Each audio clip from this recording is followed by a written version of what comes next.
Our marathon. चलिए, all text books out notes चल रहा था जिसमें हम 50 क्वेश्चन अभी करेंगे। सो कंटिन्यू मेरे साथ बन रही है। पहला यहाँ इंपॉर्टेंट आता है रेल गेज। तो रेल गेज में पूछा जाता है कि किसका कितना मतलब बिटवीन रेल के बीच जो रेल गेज है या कोई भी गेज है तो रेल के बीच कितना डिस्टेंस होता है वो पूछा जाता है। तो सबसे पहला इसमें ब्रॉड गेज। तो ब्रॉड गेज कितना हो जाता है 1.676 मीटर हो जाता है। तो ब्रॉड गेज कैसे यूज करेंगे, तो ब्रॉड गेज को कैसे मैंने याद करेंगे, सबसे बड़ा यही गेज हो जाता है। तो ब्रॉड गेज को कैसे याद करेंगे, ब्रॉड बी जैसा नहीं 676 जो 6 आ रहा है बी जैसा है तो 1.676 ये ब्रॉड गेज हो गया।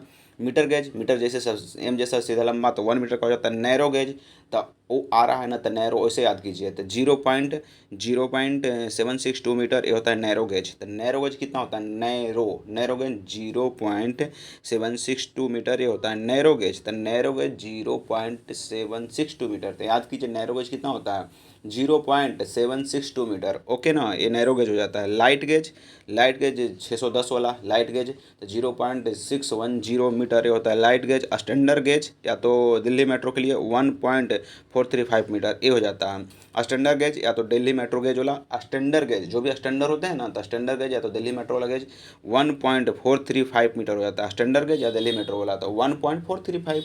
कंफर्म कीजिए दिल्ली मेट्रो जो स्टैंडर्ड गेज होता है कितना होता है 1.435 मीटर। डन। आगे बढ़ते हैं।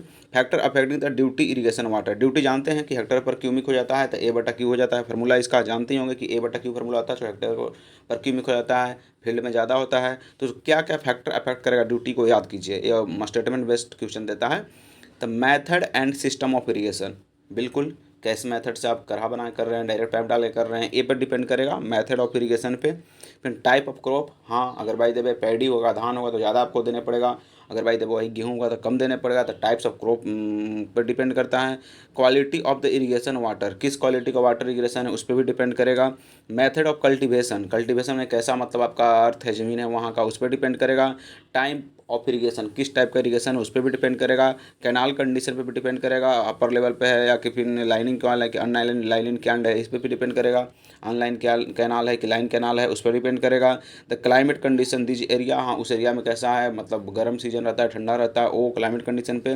बेस्ट पीरियड ऑफ क्रॉप्स पर डिपेंड करेगा। द कैरेक्टरिस्टिक्स ऑफ सॉइल, हाँ सॉइल के कैरेक्टरिस्टिक पर भी डिपेंड करेगा। तो इतना सारा बात पे आपका ए क्या बोलते हैं ड्यूटी डिफाइन करता है, मैंने डिपेंड करता है। ओके, अब यहाँ देखिए ड्यूटी और डेल्टा में एक रिलेशन है बताया गया है, वो हमेशा मतलब पूछा जाता है। तो ड्यूटी और डेल्टा में रिलेशन क्या होता है 8.64 B/D, नहीं तो D मल्टीपल डेल्टा 8.64 मल्टीपल में B। तो आप कंफर्म कीजिए, आंख बंद कर ध्यान लगाइए कि डेल्टा बराबर और ड्यूटी और डेल्टा में रिलेशन क्या होता है। डेल्टा बराबर होता है 8.64 मल्टीपल में B/डेल्टा, ठीक है ना।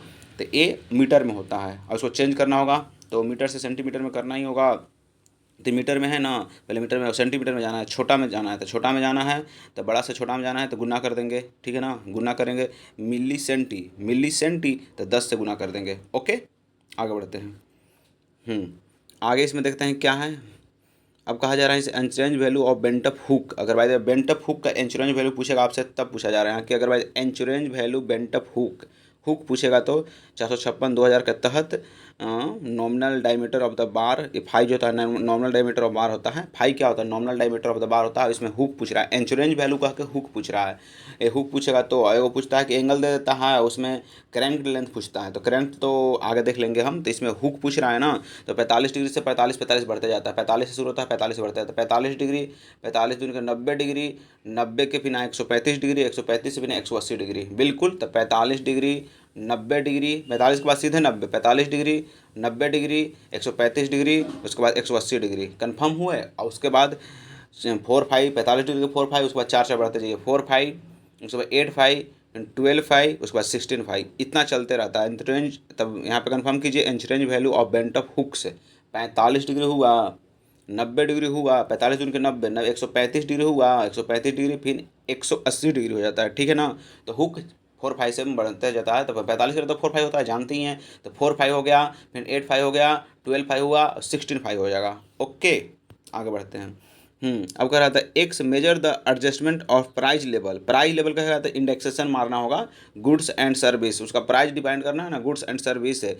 Occurs broad sector economy where X, तो इंडेक्सेशन कहते हैं जहाँ प्राइस लेवल को बढ़ाना गुड्स वगैरह कहेगा तो इंडेक्सेशन आंसर मारना है। ओके, अब देखिए इसको capacity doing work skilled labour, और कोई स्किल्ड लेबर करना है, capacity doing work by the skilled labour in form of quantity work per day is known as, माने कोई भी स्किल्ड लेबर पर डे जो काम कर रहा है उसको क्या बोलते हैं, तो उसको बोलते हैं out turn off labour, out turn कहते हैं, आउट टर्न। इसमें से ऑप्शन सब देख लीजिए ध्यान से कौन कहते हैं, तो आउट टर्न ऑफ लेबर कहते हैं। कितना काम किया स्किल लेबर पूरा दिन में उसको पर डे, उसको बोलते हैं आउट टर्न, कितना काम हुआ वो टर्न कर गया था, out turn, out turn labour कहते हैं। ओके, यहाँ पे देखिए सेम सबका आउट टर्न लेवल यहाँ बताया गया है। अगर भाई देखो कंक्रीट का पूछेगा आउट टर्न कितना हो जाता है, तो कंक्रीट को एक लेबर के लिए, स्किल लेबर के लिए आउट टर्न कितना होता है, कंक्रीट सीमेंट कंक्रीट के लिए तो 5 हो जाता है, लाइम कंक्रीट के लिए 8.5 हो जाता है, रेनफोर्स्ड कंक्रीट के लिए 1 नहीं, रेनफोर्स्ड कंक्रीट के लिए 1 हो जाता है, रेनफोर्स्ड जो कंक्रीट है उसके लिए 1 हो जाता है, रेनफोर्स्ड कंक्रीट के लिए 1 हो जाता है, आरसीसी के लिए 3 हो जाता है। फिर lime brick work of cement mortar in foundation and plinth, lime work कर फाउंडेशन प्लिंथ 1.25 हो जाता है। ओके, तो कंफर्म कीजिए आउट टर्न ऑफ लेबर कितना होता है, 7 कंक्रीट का 5 हो जाता है, लाइम कंक्रीट का 8.5 हो जाता है, रेनफोर्स्ड ब्रिक वर्क, रेनफोर्स्ड बोल रहा है ब्रिक वर्क तो 1 हो जाएगा, रेनफोर्स्ड ब्रिक वर्क बोला है ना तो आउट टर्न 1 हो जाएगा, आरसीसी बोलेगा तो 3 हो जाता है, लेकिन lime brick work cement mortar foundation plinth 1.25 हो जाता है। बिल्कुल। अब देखिए कह रहा है during the painting white lead added painted as a acts, तो बेस, तो आपको यहाँ पे एक थोड़ा सा स्टोरी बता रहा हूँ, उस हिसाब से याद कीजिए। कोई भी मतलब घर में नया घर बनता है तो उसको पेंट करते हैं, तो पहले क्या वो व्हाइट लीड्स मारते हैं ना, व्हाइट पेंट मारते हैं ना, तो बेस के रूप में हो जाता है, उसके बाद फिर रॉयल पुट्टी मारते हैं। तो वही कह रहा है ना यहाँ पे, उस तरह से नहीं कह रहा है लेकिन उसी तरह से इसको याद करेंगे हम। तो वही कह रहा है ना कि during the painting white lead added paint, white lead जो ऐड करते हैं पेंट में ना उसको क्या कहते हैं, तो बेस कहते हैं। नीचे रहता है तो बेस हो गया। अब देखिए यहाँ पे कह रहा है कि इसमें से कौन सा मतलब सही स्टेटमेंट है, the length and breadth should be taken as the external dimension of the building of and floor, कहने का मतलब लेंथ और breadth should be taken as the external dimension of the building at floor level, external dimension से लेते हैं। वो कह रहा है कि height should be taken floor level to top level surface, कहने का मतलब है ना कि आपको लेंथ और ब्रेथ आपको कोई भी घर का निकालना है ना, तो दीवार जो होता है ना उसको बाहर से लेते हैं ना कि अंदर से, बाहर से लेते हैं, वो बात हो गया पहला। और कह रहा है मतलब हाइट याद करना है तो फ्लोर लेवल से लेकर रूफ तक जाते हैं, वो बात कर रहा है। तो इसमें दोनों स्टेटमेंट सही है, वही बात कर रहा है कि ब्रेथ लेंगे तो किस तरह से लेंथ ब्रेथ, उसके बाद हाइट लेंगे तो करने से करने लेंगे, वो कह रहा है। ओके, आगे देखते हैं value of the property of record in the municipal registered analysing the municipal text amount be collected from the owner is called the asset value, कहने का मतलब है कि द वैल्यू टैक्स उसके कहीं बोलेगा ना, टैक्स उसके बारे में कहीं बोले लैंग्वेज में तो एसेट वैल्यू मारना ही है, एसेट वैल्यू मारना है।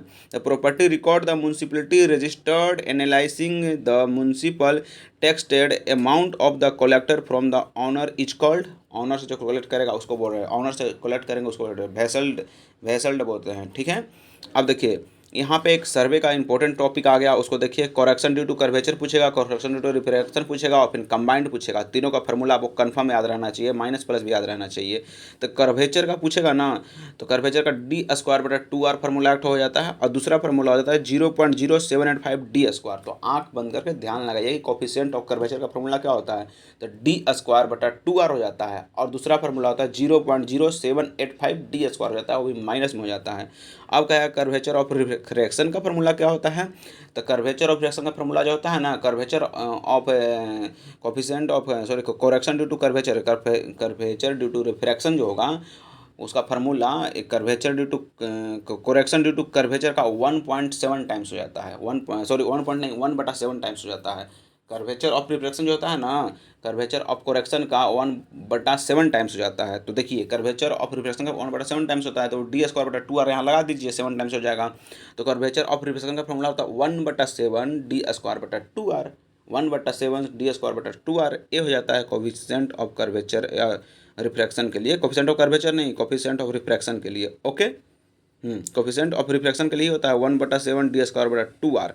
अब देखिए curvature refraction always 0.011 two D square हो जाता है। तो कंफर्म कीजिए, हाँ कर्वेचर रिफ्रैक्शन जो होता है ना 1/7 डी स्क्वायर बाई 2r होता है। एक और फॉर्मूला हो जाता है, r में 1 है तो उसी तरह से याद कीजिए 0.0112 डी स्क्वायर, ये हो जाता है curvature due to refraction. Curvature due to refraction के लिए फॉर्मूला, हाँ रिफ्रैक्शन r में 1 है तो उस तरह से 0.0112 D square, 0.0112 D square curvature due to refraction. Okay, यहाँ कंबाइंड पूछेगा तो दोनों को जोड़ दिया जाता है। तो कंबाइंड के लिए फॉर्मूला